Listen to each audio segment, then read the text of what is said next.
오늘 아침 일라디오. 안녕하십니까. 오늘 아침 일라디오 아나운서 오승원입니다. 오늘 78주년을 맞는 광복절 아침인데요. 일본의 식민지하에서 해방돼 국권을 되찾은 역사적인 날이죠. 우리 국민이라면 당연히 잘 아는 일이고 그 의미를 깊이 새기고 살 것 같은데요. 이제 꼭 그렇지만도 않은 시대인 것 같아서 다 아는 이야기를 한번 되짚어봤습니다.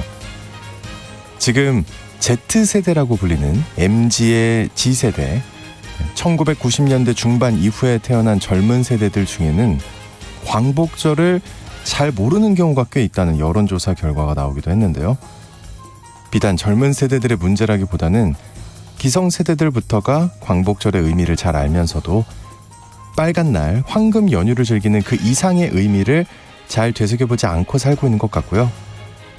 그러다 보니 다음 세대들을 위한 역사 전승의 소홀함도 생기는 것 같습니다. 그런데 제대로 된 역사의식을 갖추지 못하면 현실의 문제를 풀어가는 일도 어려워질 수밖에 없죠. 지금 아이들과 국립중앙박물관 등 역사박물관에 가시면요, 독립운동가들의 유품을 특별 공개하는 행사 등이 열리고 있다고 합니다. 다양한 역사 교육의 방법들이 있을 텐데요. 오늘 같은 날은 광복절의 유래와 의미를 되새겨보는 의미 있는 시간 계획해서 잘 보내셨으면 좋겠습니다. 8월 15일 화요일 오늘 아침 일라디오 출발합니다.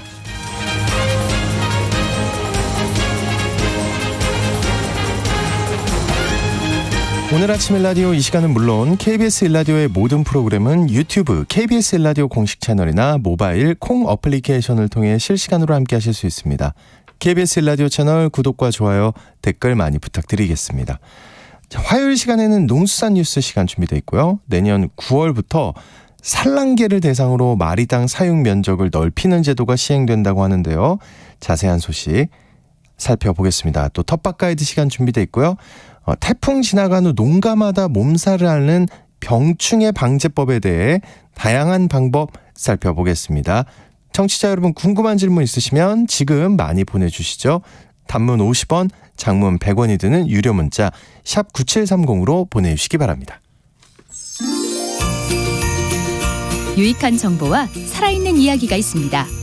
KBS 오늘 아침 일라디오.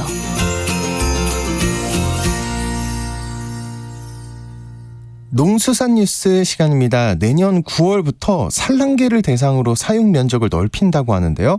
자세한 소식과 이로 인해 제기되는 문제에 대해서 살펴보겠습니다. 농어민신문의 이진우 기자님, 안녕하세요. 네, 안녕하십니까. 네, 산란계 사육 면적이 늘면서 계란 생산량이 크게 줄어들 것이라는 우려가 제기되고 있다고요?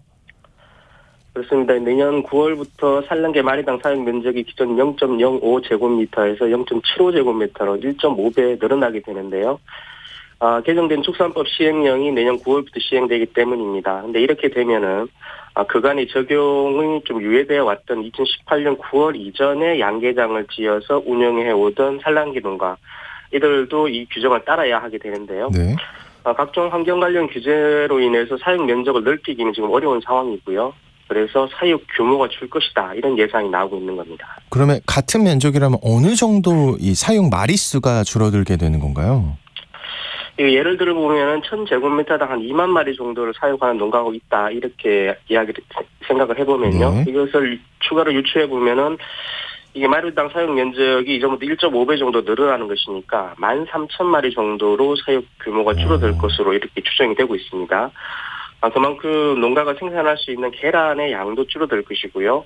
여기에 더해서 이제 사육 케이지도 교체를 해야 하는데 이걸 감당하지 못하고 이제 폐업을 하는 경우도 있을 것으로 감안이 되면서 업계에서는 산란계 사육 마리수하고 계란 생산량이 최대 40%까지도 줄어들 수 있을 것이다, 이렇게 추정을 하고 있다고 합니다. 40%면 엄청난 양인데 이렇게 해도 국내 수요량을 충족시킬 수 있는 건가요?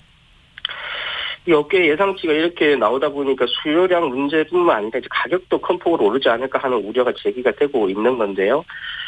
최근 대한산란계협회에 따르면은 2022년 그리고 2023년에 이제 고병원성 조류인플루엔자가 발생하면서 산란계 약 10% 정도를 살처분한 미국이나 일본의 경우에 이 계란 가격이 2배에서 최대 4배까지 폭등한 사례가 있었다고 합니다. 이렇게 본다면은 만약 계란 생산량이 만약에 40%까지만 감소를 한다면 네. 계란 가격 폭등은 불보듯 뻔하다는 주장이 나오고 있는 상황입니다. 거기에다 또 산란계 농가에서는 줄어든 생산 물량만큼의 비중을 수입 계란이 차지하는 거 아니냐는 우려가 제기되겠는데요.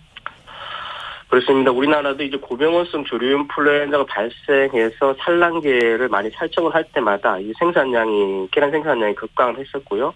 그래서 가격이 오르면 정부가 나서서 계란을 수입한 적이 한두 번이 아닌데요.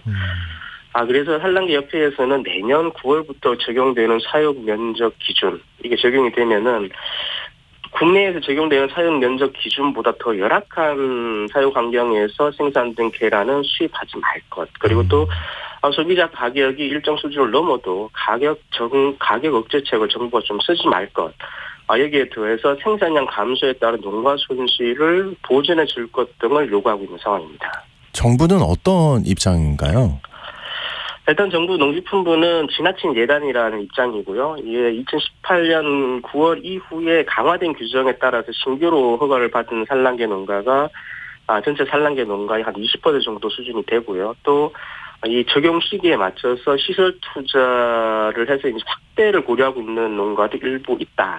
이런 입장입니다. 어쨌든 산란계 협회에서는 자체 자금으로 연말까지 이와 관련된 연구 용역을 실시하기로 했는데요. 만약에 문제가 있는 것으로 연구 용역 결과가 나온다면은 추가적인 검토는 꼭 필요할 것으로 보입니다. 왜냐하면 이제 국내 생산량이 감소하면서 농가 소득은 줄고 네. 소비자 가격은 오르는데 그래서 수입은 늘어나고 수입을 늘려서 이걸 또 메꾸는 식으로 이렇게 결론이 난다면은 누구에게도 좋은 일은 아닐 것 같기 때문입니다. 네. 자, 또 다른 소식 살펴보죠. 다음 달이면 벌써 추석입니다. 네, 명절 앞두면 꼭 나오는 예의 같은데요. 부정청탁 및 금품 등 수수의 금지에 관한 법률에서 농축산물에 적용되는 선물가액 상한선을 높여달라, 또 대상에서 제외해달라, 이런 요구들이 나오고 있다고요. 그렇습니다. 추석을 40여일 앞둔 상황인데요. 축산 관련 단체 협의회에서 내수 진작 차원에서 부정청탁 및 금품 등 수수에 관한 금지에 관한 법률, 이에 대해서 정하고 있는 식사 가액은 상향 조정을 좀 해주고요. 네. 또 우리 선물 가액 대상에서는 농축산 품목을 제외해 줄 것을 정부에 요구하고 나섰습니다. 어제인데요. 14일 성명서를 통해서 이같이 밝혔는데 축단협은 성명서에서 이렇게 이야기를 했습니다. 끝나지 않은 우크라이나 러시아 전쟁, 그리고 이상기후 등으로 사료값을 비롯해서 생산비가 폭등한 상황에서 이 소비 침체로 축산물 가격이 크게 하락해서 축산농가가 적자에 허덕이고 있고요. 또 외식 자영업자와 전통시장 상인도 많은 어려움을 겪고 있다. 이렇게 이야기를 하면서 이유를 설명했습니다. 요구 내용은 구체적으로 어떤 건가요? 우선 축산협에서도 부정청탁 금지법의 기본 취지에 대해서는 국민 모두 공감할 것이라고 이야기를 하고 있고요. 네. 다만 법 시행 과정에서 가액 한정에 따른 소비 심리 위축, 그리고 이에 따라 발생하고 있는 현장 애로사항은 이해되고 반영돼야 한다는 겁니다. 그래서 식사 가액은 10만 원까지, 그리고 선물 가액 대상에서 농축산물은 제외해 줄 것을 요구를 했는데요. 이 같은 요구는 앞으로도 농업부문 생산자 단체나 협회 등에서 계속 이어질 것으로 예상이 되고 있는 상황이고요. 특히 이게 매년 이렇게 반복되는 요구인 점, 이 점도 감안을 해서 왜 이렇게 계속 문제를 계속 제기하고 있는지에 대해서도 한 번 정도는 좀 심도있게 좀 들여다봐야 하지 않을까, 이렇게 생각이 됩니다. 그러니까요. 자, 또 후쿠시마 원전 오염수 방류 소식이 전해지면서 수산물 소비 위축이 심해지고 있다고 전해지는데, 민간에서는 최초로 수협중앙회가 국가인증 방사능 안전성 검사기관으로 지정됐다고요. 그렇습니다. 수협중앙회 수산식품연구실이 국가가 인정하는 방사능 안전성 검사기관, 국내 1호로 지정됐다, 이런 소식인데요. 민간에서는 처음으로 방사능 시험 분석 업무를 대행할 수 있는 길이 열리게 됐다는 겁니다. 그건 아시다시피 수협에서는 우리 어민들이 생산하고 잡은 수산물에 대해서 안전성을 검사해서 안전한 수산물만 국민에게 공급하겠다면서 일본의 후쿠시마 원전 오염수 방류 결정에 대응을 해왔습니다. 네. 그리고 이것도 해수와 해양수산부도 마찬가지였는데요. 그럼에도 불구하고 지금 수산물 가격이 많이 떨어져 있는 상황이긴 합니다. 그래서 실제 방류가 이어지고 또 업계의 이런 노력에도 불구하고 수산물 소비가 크게 위축된다면 정부에서도 특단의 대책을 내놓을 수 있도록 사전에 준비를 좀 해둬야 할 것 같습니다. 네, 농수산뉴스 지금까지 한국농어민신문의 이진우 기자님과 함께했습니다. 오늘 고맙습니다. 감사합니다.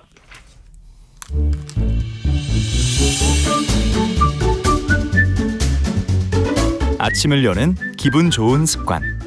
KBS 오늘 아침 일라디오.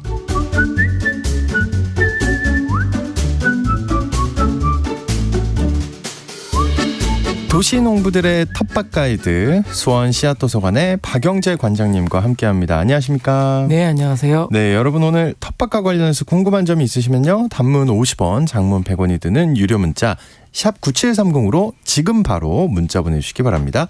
자세하게 답변 드리도록 할게요. 관장님, 태풍이 지나갔습니다. 별 피해 없으셨어요?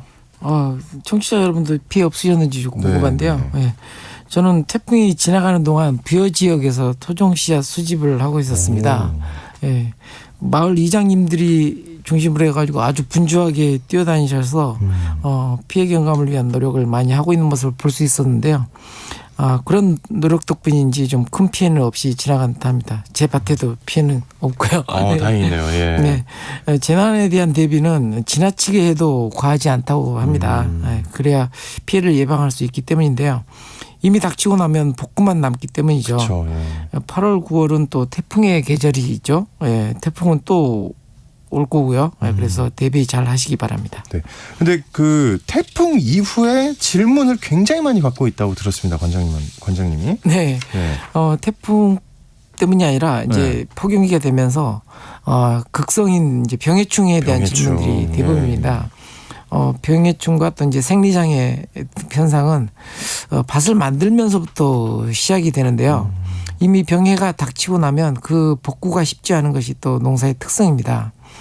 일항의 폭이라든지 방향, 높이에 따라서 또 품종 선택에 따라서 이미 작물 생육 전체 기간을 준비하고 또 병해충이나 생리장애를 대비하는 과정들을 거쳐야 되는데요.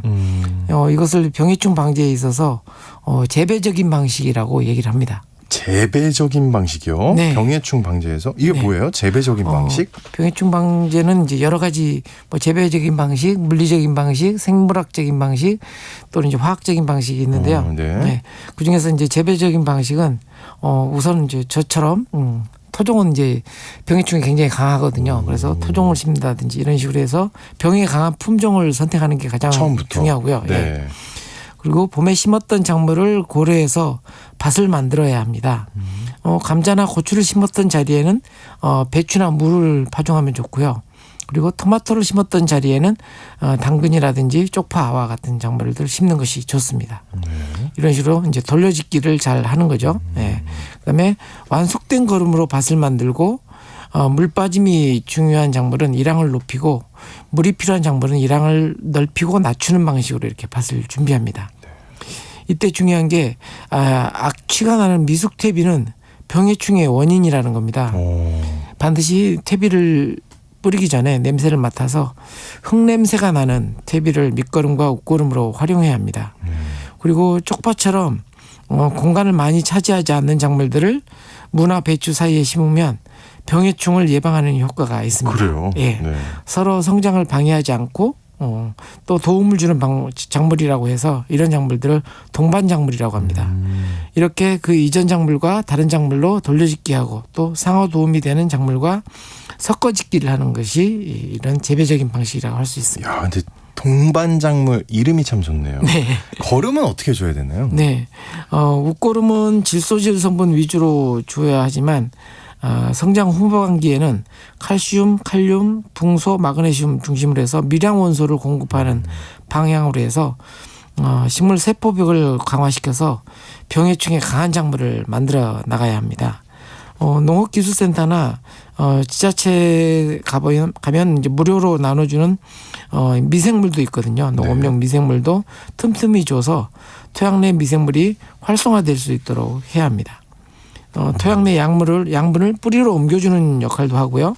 그다음에 병원성 미생물을 쫓아내는 기량작용도 할 뿐만 아니라 백신과 같은 역할 그리고 항생제를 만들어내는 기능을 통해서 병해충 예방하는 효과를 볼 수가 있습니다. 오, 굉장히 좋네요. 네. 농업기술센터나 지자체에서 네. 무료로 나눠주는 미생물.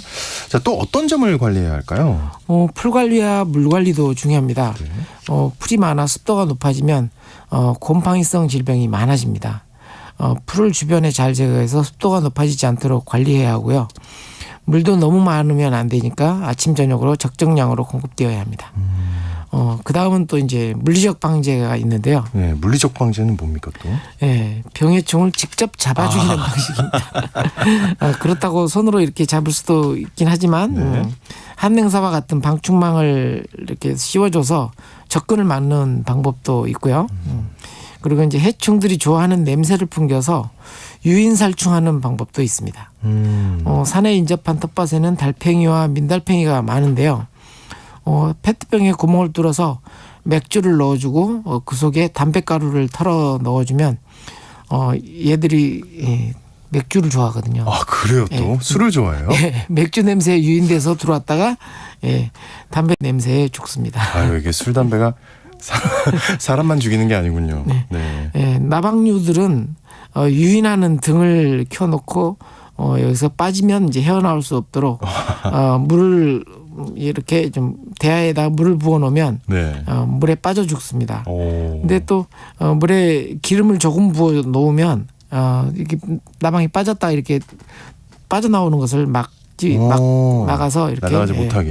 네. 하기도 하고요. 또 요즘에 이제 유화 등의 이런 전기를 흘려서 이렇게 태워주기는 타다닥 해서 하는 예. 유인 등도 있습니다. 친절하게 소리까지. 네. 근데 달팽이, 나방 뭐 이런 이유가 다 해충이 되는 것 같은데 물리적 방제 말고 또 다른 방법이 있나요 혹시? 네. 제 밭에는 사마귀가 굉장히 많이 살고 있는데요. 네. 늦가을 농장을 정리할 때 지주대라든지 딱딱한 바위라든지 이런데 연한 자주색 거품처럼 생긴 사마귀 알이 많이 있습니다. 예? 저는 이걸 또 따로 수확을 해서 수확을 해요? 네, 사마귀 알을? 네, 냉장고에 넣어두었다가 5월에 알을 농장 곳곳에 이렇게 둡니다. 네. 그럼 여기서 사마귀들이 굉장히 많이 나오거든요. 예, 일부러. 네, 이 방법은 이제 생물학적인 방제라는 방법일 수 있는데요. 오. 밭에 다양한 생물상이 평형을 이룰 수 있도록 천적들의 서식 환경을 만들어주면 야. 생태계가 안정됩니다. 네. 풀을 완벽하게 제거하면 해충이 풀을 먹을 수도 있는데 먹을 게 없으니까 작물에게 오겠죠. 그래서 풀을 적절하게 관리하면 천적과 해충의 균형을 만들어줍니다. 네. 그리고 또 돌을 쌓아두면 땅에 사는 거미들이 사람이 올 때 그 속에 숨었다가 돌틈 사이에 숨었다가 사람이 이제 퇴근하면 네. 열심히 밭을 지키는 활동을 하거든요. 거미가요? 네. 예. 이런 이제 돌무더기나 또는 이제 연못은 이제 주로 잠자리라든지 이런 동물들이 이제 번식하는 공간이죠. 그래서 이런 것들을 해서 이런 공간들을 이제 비오톱이라고 하는 공간입니다. 예. 뿐만 아니라 이제 다양한 꽃이라든지 작물을 함께 심어 다양한 이제 벌들이 올 수 있도록 하는 것도 이런 생태계를 만들어서 생물학적 방제를 이렇게 도와줍니다. 야, 생물학적 방제까지 진짜 다양하고 흥미로운데요. 결국 그리고 또 농약을 쓰는 거 있잖아요. 이것도 네. 하나의 방법인 거죠. 네, 아주 가장 최종적인 최종적으로. 방법이 네. 농약을 사용하는 이제 화학적 방제에 속하는데요. 우리가 작물에게 오는 병해가 있는데 이 병원균에 대해서 알아야 됩니다. 병원균. 네, 병원균은 뭐 탄저균 이렇게 얘기해서 세균인가 싶지만 사실은 곰팡이고요. 곰팡이, 세균, 바이러스, 뭐 파이토플라즈마, 선충, 바이로이드 등 아주 다양합니다. 이런 병원균의 접근을 막는 것이 지금까지 이야기한 재배적인 방식, 물리적인 방식, 생물학적인 방식이었다면 이런 대비책이 없거나 또는 효과를 보지 못했을 경우에 이런 병원균이 작물을 침투하여 이제 병해를 일으킵니다. 그래서 이들 병원균 중에서 작물에 직접 이렇게 침투하는 병원균은 탄저균을 비롯한 이제 곰팡이처럼 곰팡이와 땅 속에 살고 있는 선충입니다. 네. 그 외에 이제 세균, 바이러스 등의 같은 경우는 해충이 만들어낸 상처나 해충의 체액을 통해서 전염해서 병해를 만들어냅니다. 그래서 병해를 막기 위한 약제는 곰팡이에 대해서 대비한 게 이제 살균제가 될 수 있고요. 그다음에 선충을 막기 위한 살선충제, 그리고 해충을 막기 위한 살충제로 이렇게 대표됩니다. 여기에 또 이제 잡초를 방지하는 이제 제초제가 있을 수 있죠. 이걸 통틀어서 이제 농약이라고 하는데요. 네. 요즘 이제 명칭이 작물 보호제로 불리기도 합니다. 이런 화학적 방제가 최종적인 수단인 이유는 작물에게 해가 되는 해충만이 아니라 도움이 되는 천적과 유익한 미생물까지 모두 죽이기 다 때문에 죽이는 거군요. 네, 예. 그래서 생태계를 교란시킨다는 것이고요. 그리고 또 사람한테도 마찬가지로 작물에 잔류해서 그 영향에 미칠 수 있다는 것입니다. 진짜 최종 국면에서만 써야 되는. 네, 맞습니다. 근데 그 친환경 약제도 있다고 들었는데 맞나요? 네. 예. 친환경 약제도 이제 이런 약병을 보면 이제 친환경 약제라고 이렇게 표시가 돼 있어서 그렇지만 독성의 정도가 다를 뿐이지 효과는 별반 다르지가 않습니다. 그러니까 천적도 죽이는 거죠. 예. 따라서 밭에서 온 질병의 이름을 좀 정확하게 아실 필요가 있고요. 그다음에 그 질병의 이름에 따라서 병용균이 무엇인지 정확하게 동정한 다음에 처방을 받아야 합니다. 그래서 병반이 나타난 잎의 사진이나 병용균의 사진을 가지고 농자재상을 찾아서 처방을 받는 것이 가장 좋은 방법입니다. 알겠습니다. 앞에서 이야기한 세 가지 방법이 주로 이제 예방적인 방식이라고 한다면 마지막 화학적 방제는 이미 닥친 피해를 복구하는 노력이라고 할 수 있는데요. 예방적인 방법이 이렇게 힘들게 이루어진 만큼 마지막 방법은 없앨 수도 있고 덜 수도 있습니다. 제가 추구하는 농사가 앞에서 이야기한 세 가지 방법을 주로 이야기하고 있는데요. 청취자분들은 아마 다 이해하셨을 것 같은데요. 그럼요. 네.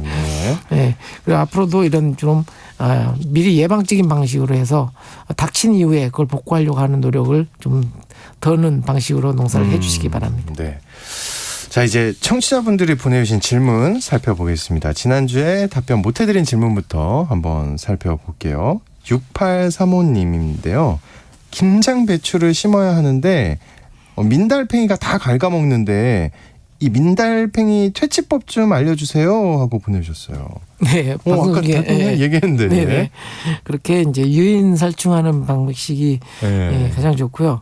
그리고 민달팽이는 또 야간에 움직입니다. 그래서 되게 이제 아침에 텃밭에 갔을 때는 잎을 뒤져보면 밑바닥에서 이렇게 발견할 수가 있거든요. 그래서 뭐가 먹은 것 같은데 왜 안 보이지 하시면 들춰보시면 잎사귀 밑에 이렇게 대기하고 있습니다. 예, 밤에만 활동하고. 네. 예.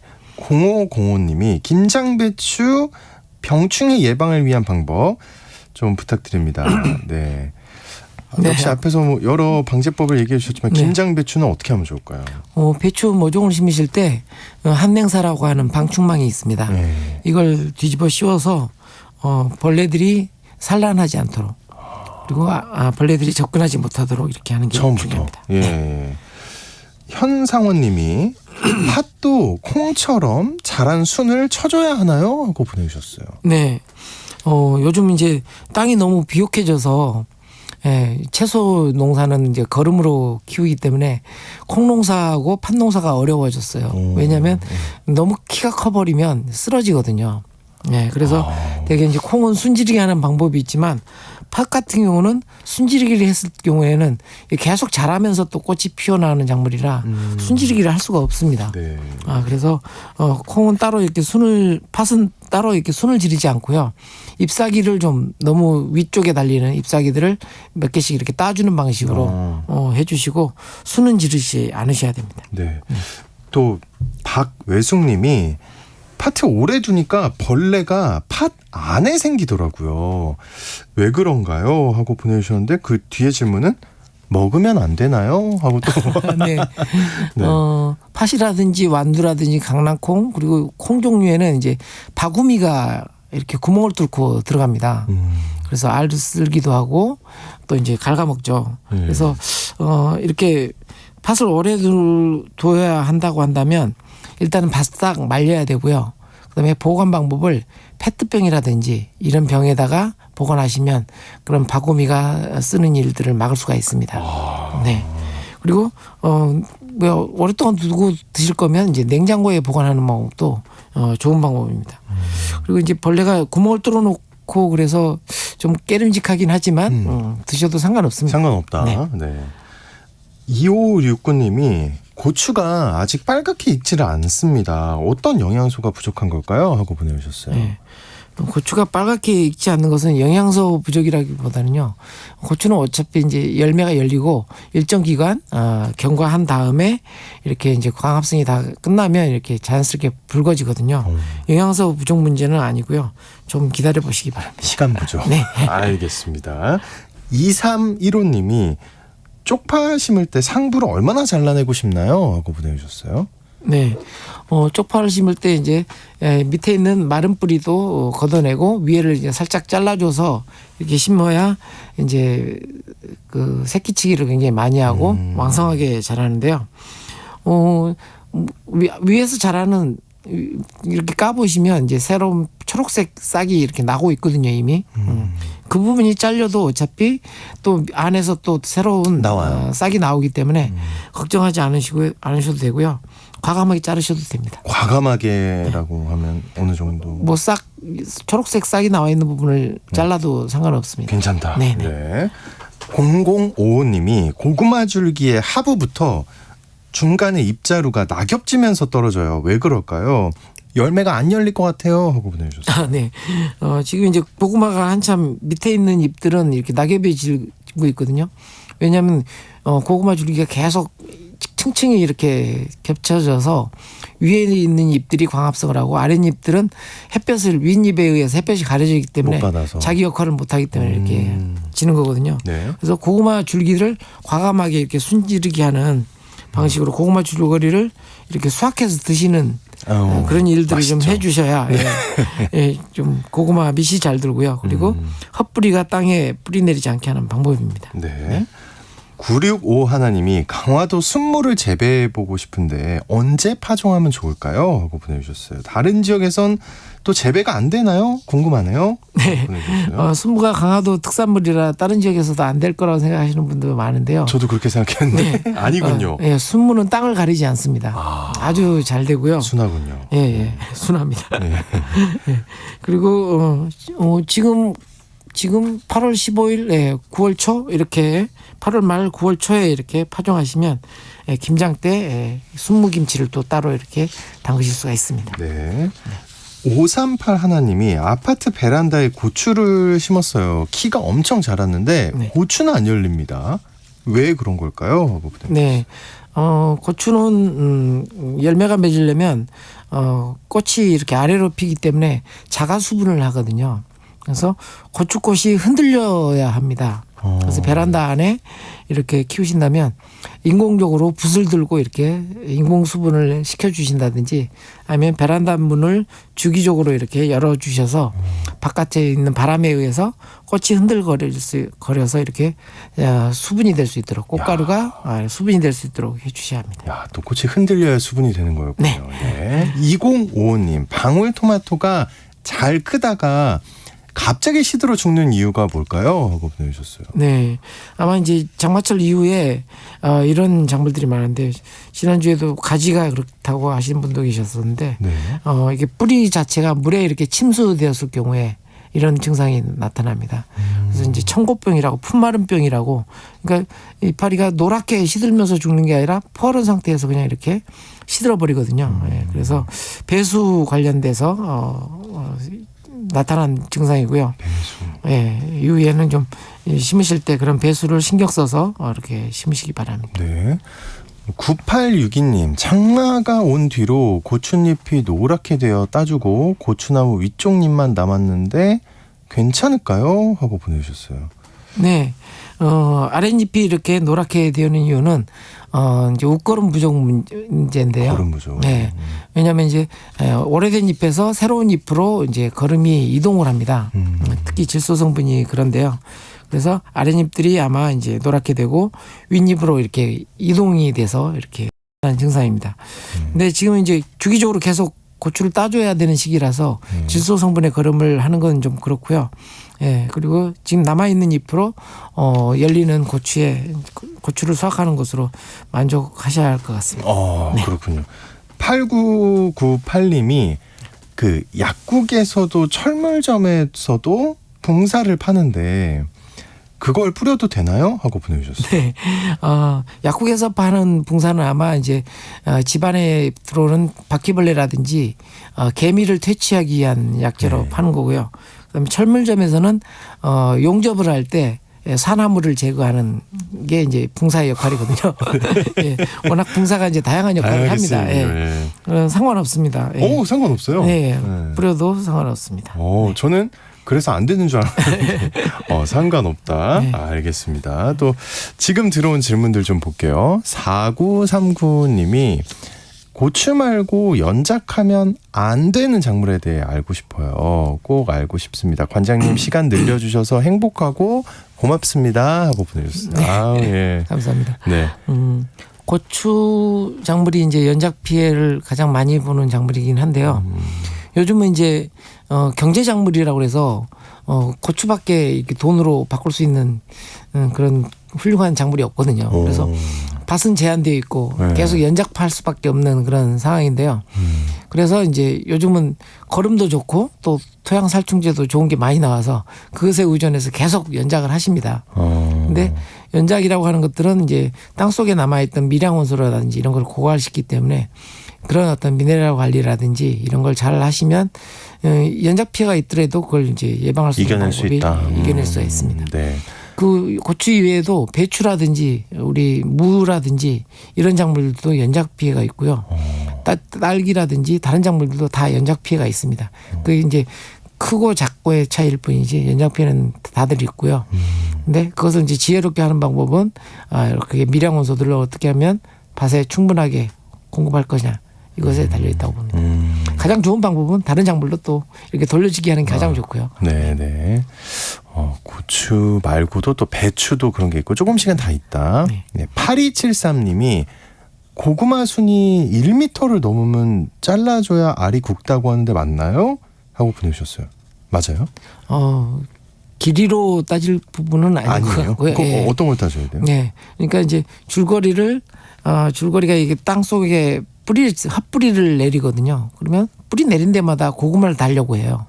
그래서 그걸 잘 들춰줘서 핫뿌리가 땅에 내리지 않도록 이렇게 들춰주고 그리고 아까 낙엽이 졌던 것처럼 이렇게 광합성 효율이 떨어지지 않게 줄기를 잘 수확해서 이렇게 드시기 바랍니다. 4777님이 강남콩을 6월에 파종해서 덩쿨은 왕성하게 자랐대요. 근데 벌써 밑에 잎은 말라가는데 꽃이 안 핀다고 합니다. 작년에는 호랑이콩을 심어서 이때쯤 수확을 많이 했는데 강남콩이랑 호랑이콩이랑 수확 시기가 다른가요? 하고 보내주셨어요. 강낭콩도 종류마다 조금씩 열매를 열리는 시기가 좀 다른 것들이 있습니다. 네.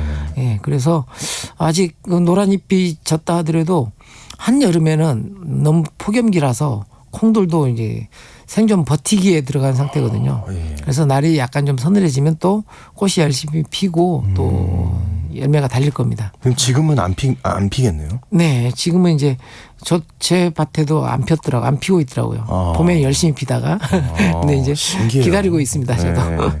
그리고 강남콩이랑 호랑이콩이랑 수확 시기는 다른 건가요? 호랑이콩도 강낭콩이고요. 예, 무늬가 이제 호랑이 무늬라고 해서 호랑이콩이라는데 똑같은 강낭콩에 속합니다. 수확 시기는 같다. 예. 예. 7864님이 들깨 작물의 중간 거름은 어떤 게 적합할까요? 하고 보내주셨어요. 네. 들깨. 보통 이제 중간 걸음은 이제 퇴비 걸음으로 주로 하는 거고요. 네. 예, 지금은 아마 이제 꽃이 필 때쯤 해서 이제 이렇게 중간 걸음을 좀 하시는 게 좋고요. 지금은 아마 꽃이 피지는 않았을 거예요. 이제 한참 열심히 성장하는 중에는 따로 안 하셔도 되고 일단 꽃 피고 할 때 그때쯤 한번 주셨으면 좋겠습니다. 꽃 피고 할 때.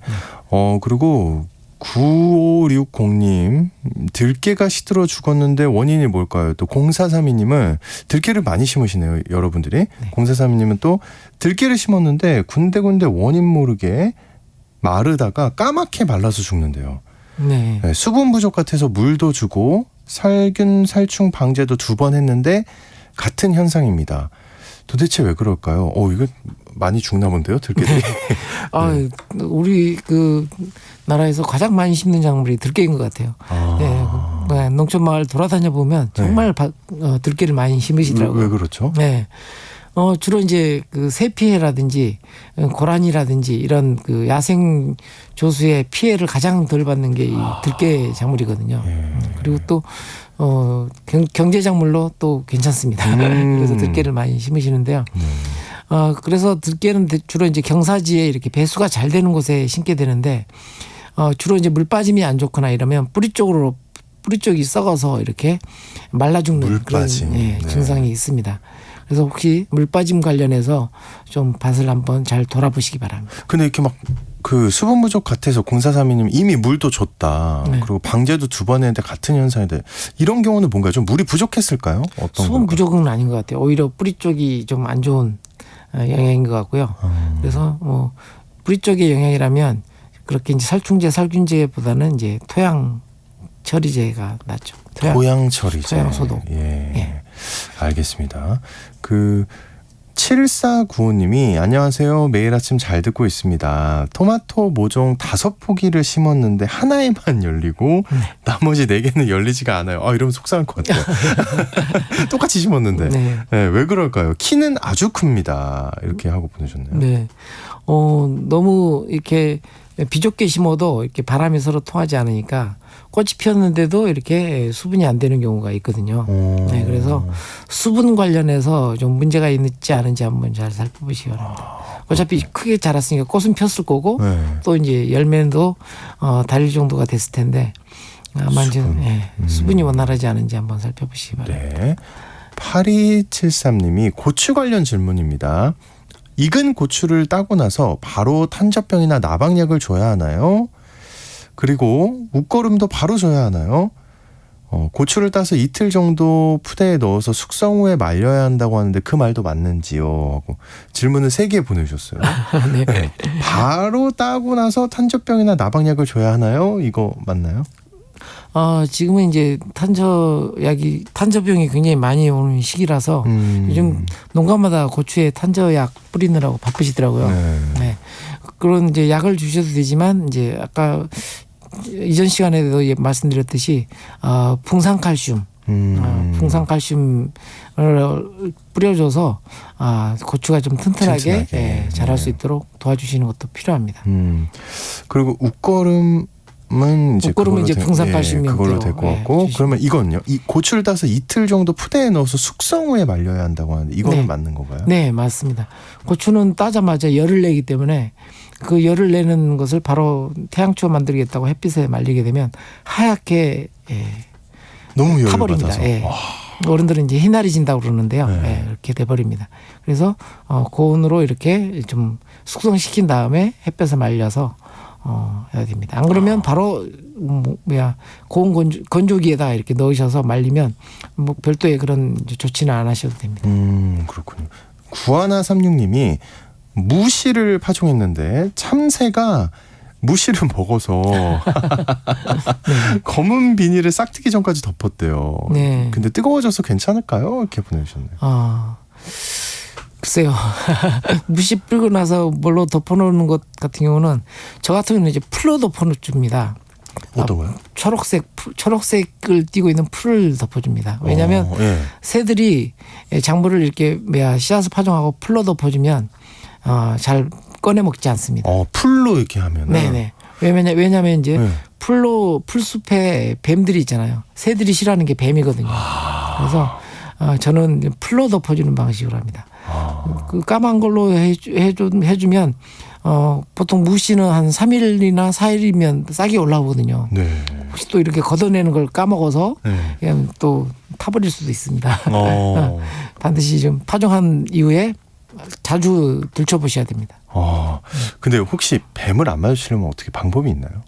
저는 이제 밭 주변에다가 봉숭아꽃을 많이 심습니다. 봉숭아꽃이요? 네. 봉숭아꽃이 금사화라 그래서 뱀이 그 봉숭아꽃의 향기를 싫어합니다. 꿀팁이네요. 네. 자, 시간상 여기서 오늘 마무리를 해야 될 것 같고요. 오늘 답변 못 드린 질문들 여러분 너무 아쉬워하지 마십시오. 다음 주에 저희가 꼭 답변 드리도록 하겠습니다. 네, 텃밭 가이드 시간 수원 씨앗도서관의 박영재 관장님과 함께했습니다. 오늘 고맙습니다. 네, 감사합니다. 네, 다시 폭염이 시작이 됐는데요. 요즘에 지금 방금 뱀 얘기했지만 서늘한 곳을 찾는 뱀이나 구렁이가 도심에서 또 자동차 안에서 잇따라 발견된다고 합니다. 특히 조심하시길 바라겠고요. 전 내일 다시 인사드리겠습니다. 광복절 아침, 오늘 아침 일라디오 지금까지 아나운서 오승원이었습니다. 좋은 하루 보내세요. 고맙습니다.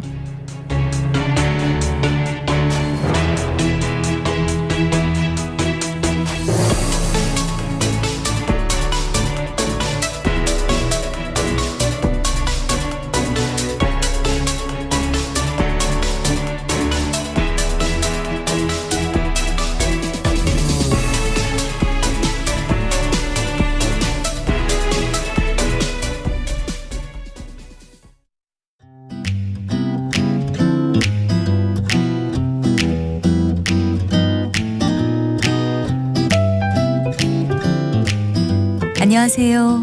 바른말 고운말입니다. 석